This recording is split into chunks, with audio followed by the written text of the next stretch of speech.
மனிதர்கள் திடீரென மறைந்து போனால் இந்த உலகம் எப்படி இருக்கும் என்று ஒரு சுவாரஸ்யமான கற்பனை. மின்சாரம் உற்பத்தி செய்யும் நிலையங்களில் பணிபுரிய யாரும் இல்லாததால் சில நாட்களிலேயே மின்சாரம் துண்டிக்கப்பட்டு நகரங்கள் இருளில் மூழ்கும். காடுகளிலிருந்து விலங்குகள் நகரங்களுக்குள் நுழைய ஆரம்பிக்கும். சாலைகளில் மான்களையும் நரிகளையும் சாதாரணமாக பார்க்கலாம். குழாய்கள் வெடிக்கும், பாலங்கள் இடிந்து விழும். ஏனென்றால் அவற்றை பராமரிக்க யாரும் இருக்க மாட்டார்கள். ரயில்வே தண்டவாளங்கள் துருப்பிடித்து புல் செடிகள் முளைத்து ரயில் பாதை இருந்த சுவடே தெரியாமல் போகும்.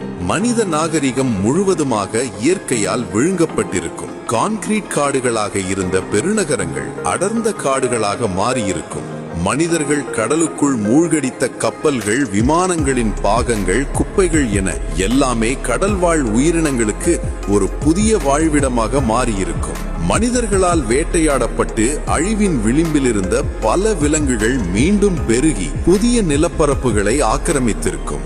இறுதியாக மனிதர்கள் இல்லாமல் போனாலும் இந்த பூமி இன்னும் உயிரோட்டமாக, அழகாக, தன்னிறைவாகவே இருக்கும். நாம் ஒரு பகுதியாக இருந்தோம், ஆனால் நாம் மட்டுமே உலகமில்லை என்பதை இந்த கற்பனை பயணம் நமக்கு உணர்த்துகிறது.